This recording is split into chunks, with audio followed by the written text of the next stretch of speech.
Hey guys, welcome back to the channel. Thought I'd do a little practice today in the Corsair here in lovely and cloudy Honolulu, Hawaii.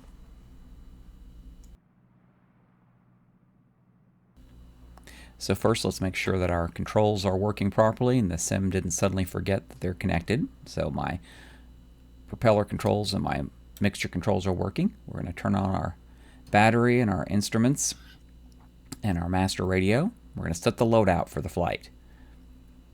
I like to practice in a clean configuration, especially if I haven't flown the plane in a few days. Remove all the external tanks and all the extra weight and drag. Alright, now we're going to activate our recognition lights and our beacon lights for any traffic nearby. It's a cloudy day, so we'll go ahead and turn on the pitot heat. Set our fuel selector to reserve for takeoff. And turn on the magnetos. Now we'll activate the fuel boost pump and the primer. And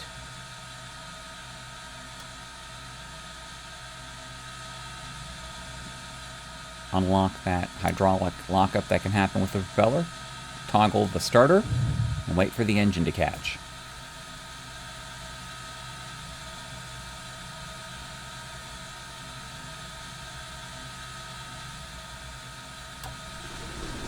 And we are off and running. Alright, so we can turn off the boost pump now. We can lower our wings.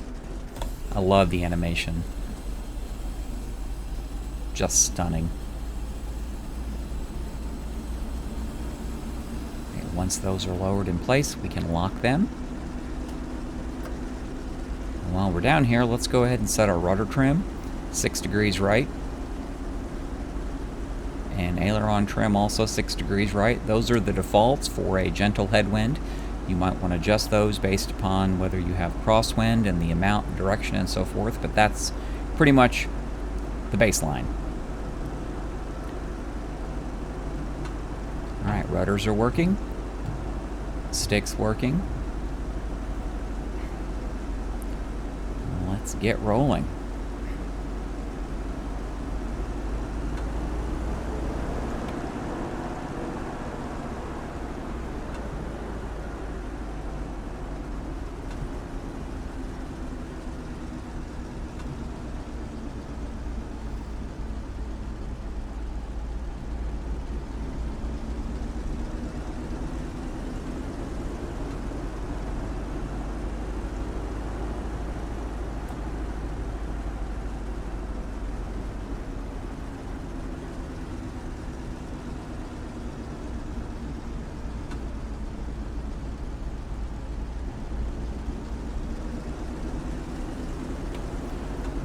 Okay, we're going to get centered on the grass runway here on Ford Island. And after recentering my head tracker, there's two things I need to do. First, set the takeoff flaps for the recommended 20 degrees. And lock the tail wheel. The incredibly powerful radial engines these warbirds used made a tail wheel lock a really handy feature because it really helps prevent the tail from whipping around and the aircraft going unstable as you increase the power for takeoff. So, run the manifold pressure up to about 50 inches. Wait for the tail to rise, and you can see the plane is already trying to kick a little bit to the left from the torque. So add a little bit more right rudder. And lift off as the plane exceeds about 100 miles per hour. So now we're going to raise our gear. We're going to raise our flaps,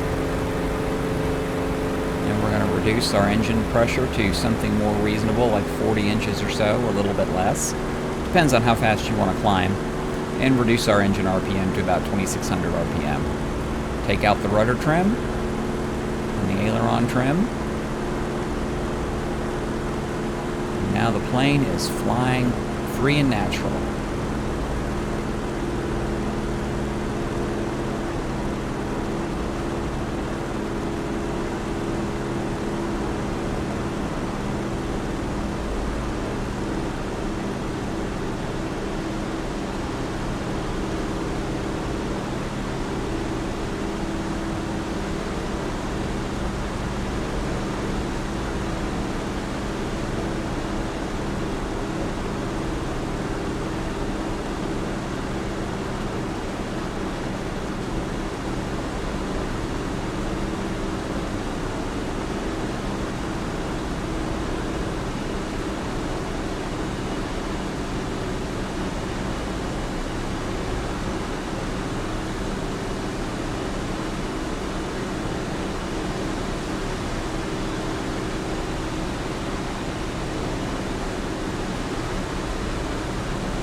So one thing you'll notice that I just now realized in this flight is that my engine cylinder head temperatures are getting a little bit towards the warm side there in that gauge at the lower right.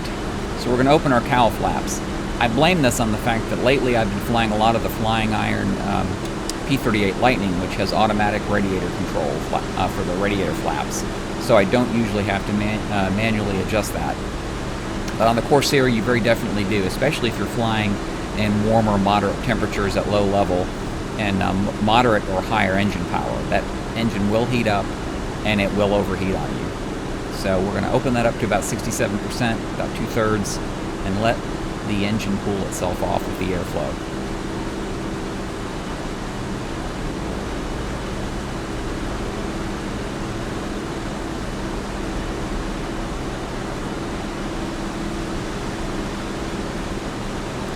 You know, it really is an aircraft like this and an environment like this that makes you really appreciate having a good head tracking solution that works, because the scenery is gorgeous. The plane's got a big open canopy that's meant to allow the pilot to look around. So having the ability to freely manipulate the camera in the sim and give you, the pilot, that same ability to look around freely without requiring you to manipulate a hat switch on a joystick or grab a mouse, press a button, wiggle the mouse, and take your hands off the stick and throttle to do it. It's fantastic. It's just a great experience, and I really wish I had invested in a head tracking solution years ago.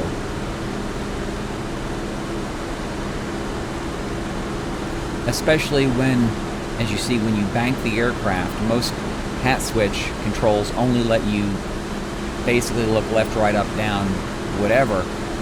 It's hard to look to one direction and up so that you can see out your wing or see the ground or look up and see the horizon beyond the bank of the wing. And that's where the head tracker really, really shines.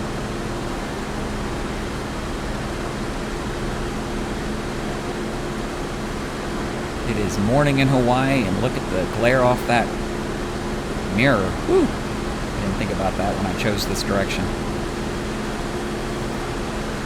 One of the third-party sim add-ons that I have is from Superspud, the carrier add-on, but one of his groups includes some World War II period-correct ships placed off the coast of Hawaii, so it's fun to, in a plane like the Corsair, to turn on the gun sight and make a little simulated pass across the friendlies just to keep in practice.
There's a lot of morning glare here in Hawaii, and it certainly adds a little bit of challenge to find the field again.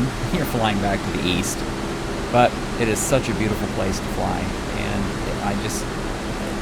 when you have multiplayer turned on, which I don't right now, but when you do, the skies are filled with every kind of aircraft. It's a wonderful place if you just kind of enjoy the social aspect of simulated plane watching or plane spotting. You'll see people flying warbirds and airliners and Cessnas and seaplanes.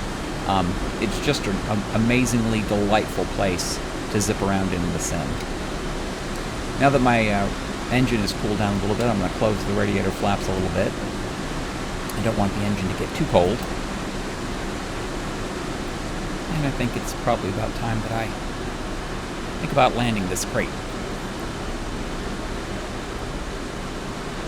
I'm going to go right back where I started from on Ford Island. I'm still carrying quite a bit of speed, so I need to slow down.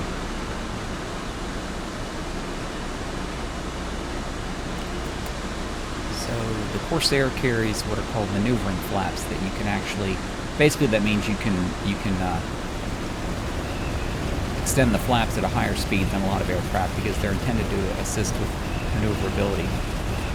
And being a warplane, the high speed aspect is basically a requirement. So dropping the flaps a notch or two really adds a lot of drag and really helps to start slow you down. As you can see, I'm already well into the approach speed that I needed to be. Cut the throttle way back as well. And now I'm just going to get myself lined back up to runway 4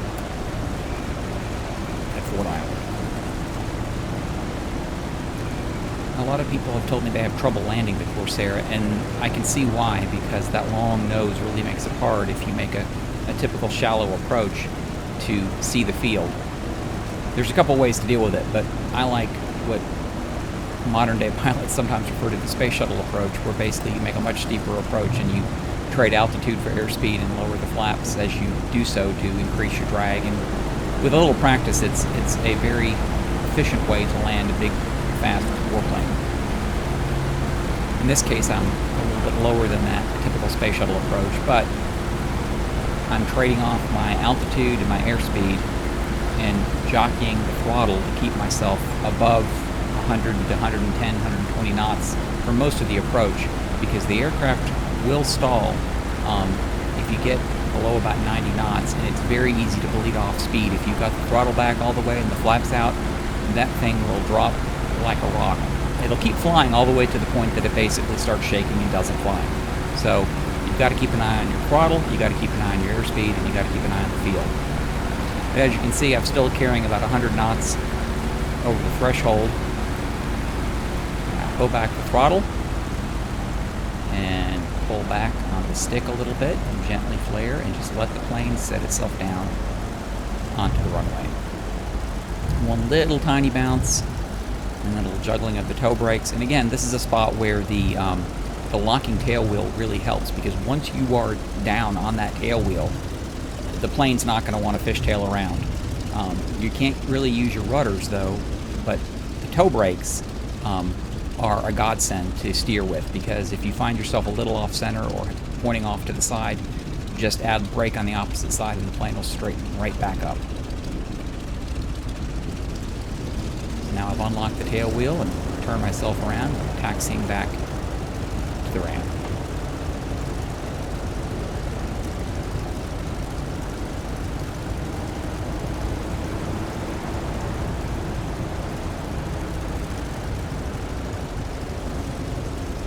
Now that I'm back on the ground, the engine's going to start overheating again, so I'm going to open my flaps back up, cowl flaps that is, to about 2/3. And that will ensure that enough airflow gets to the engine that it doesn't overheat on the way back, because this is a fairly long taxi.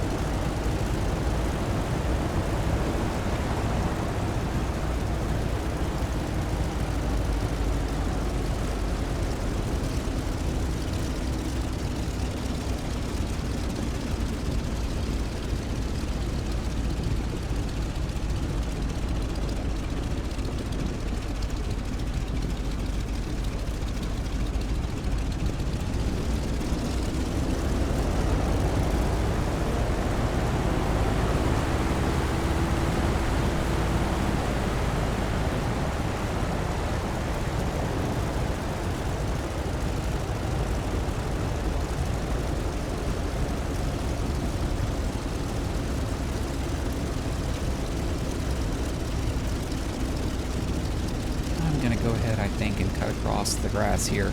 I don't want to go past that fuel truck that seems to be parked at the end of the paved area there. Plus, look, that is just the coolest looking airplane. It's iconic. And any chance I get to take a look at it from the outside, I will take.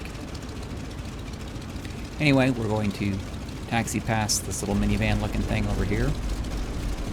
And I'm probably going to park to the left there between those two Cessnas.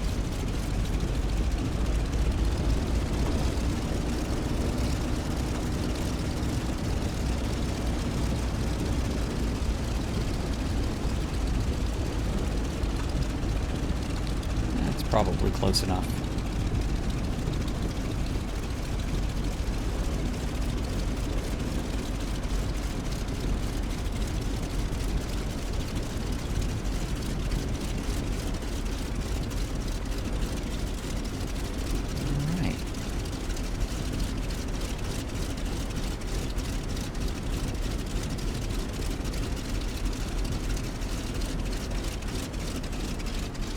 Mixture back, and the engine is off. Close the cowl flaps, turn off the pitot heat, turn off the radio, turn off the external lights, if I can find the click spots, fold the wings because I can, and it's really cool, so I will.